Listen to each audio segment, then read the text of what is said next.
Akshay, who's joining us with the latest. Akshay, will you get us up to speed? What's going on where the AIADMK is concerned?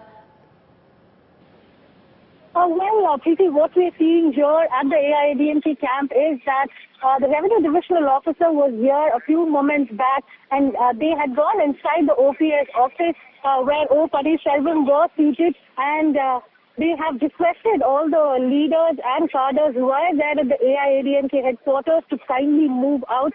And right now, we're seeing that the RDO officials are coming and sealing the building that is the AIADMK headquarters.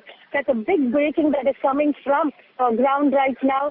And apart from that, O Paneerselvam, who was stepping out of the headquarters, spoke to the media, and during his speech, he has said that the action that has been initiated against him during the General Council meeting where he was expelled does not stand valid. And he reiterated it multiple times, saying that he being removed from the party does not stand valid. He also said that he will be going to the court and he will be taking the legal course. He also has said that he will be approaching the 1.6 crore cadres who had elected him.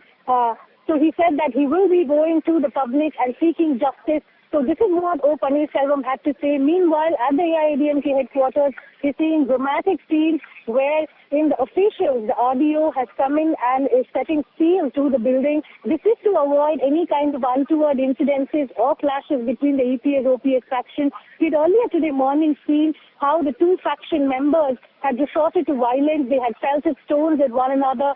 They had used wooden sticks to beat each other up. They were using pipe rods. And in fact, even inside the AIADMK headquarters, we're seeing that OPS members had come in with, cricket bats also. So these kind of violence is something that police officials are trying to avoid, and to ensure that the law and order situation is maintained. We're seeing that right now the AIADMK headquarters is being sealed. Early morning today when OPS was coming to this building, we had seen his faction members coming and forcefully breaking open the building and going in.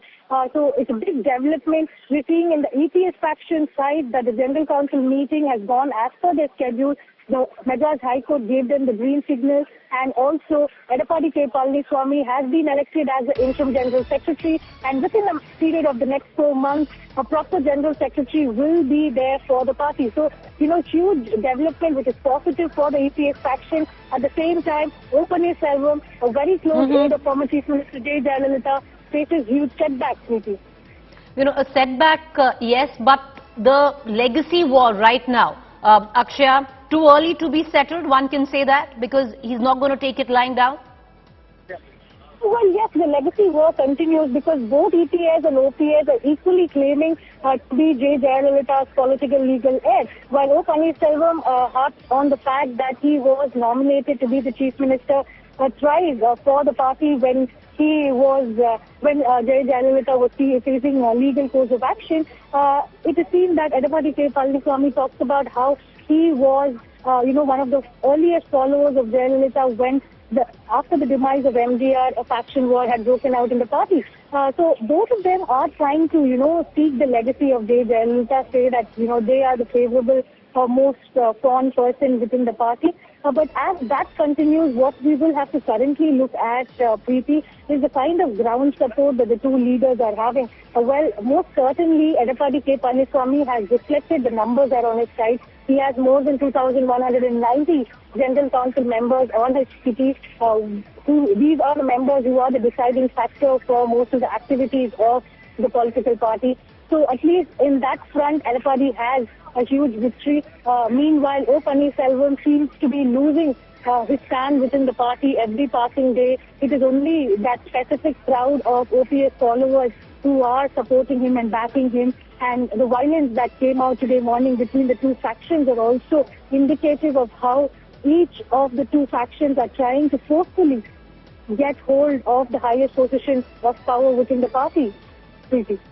All right, appreciate you joining us, Akshay. We're going to come right back to you. Okay, Akshay, stay on with us. We're going to come right back quickly, getting our viewers up to speed with the latest development that has taken place. A huge tussle between EPS, OPS, resulting in EPS sacking OPS after the key AIADMK meet, which was headed by EPS on his own. Akshay, other than, the sacking of OPS, which are the other leaders that have also been shown the door?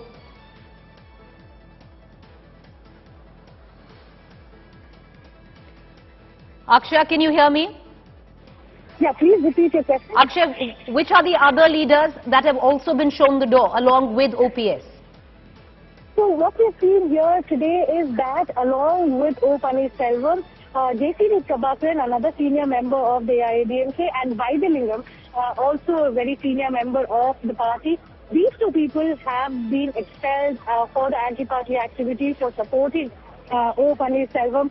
So we've seen that right from day one, along with O Paneerselvam, we had seen Vaithilingam and JCD Prabhakar widely talking to the media and also talking the stand which is being taken by O Paneerselvam. So these two people have been expelled from the party is what has been decided during the General Council meeting that was conducted in Varnagaram, which is in the outskirts of Chennai city, where it is also decided that interim General Secretary will be Edappadi Palaniswamy. So what we're seeing is soon after this announcement was made by Edappadi Palaniswamy and his support. Edappadi Palaniswamy and his supporters, it is seen that O Paneerselvam also made a statement at the AIADMK office saying he is expelling Palaniswamy and KP Munuswamy. We don't know how legally standing is that, but as far as the GC meeting is concerned, we know that it is legally binding. Akshay, stay with me.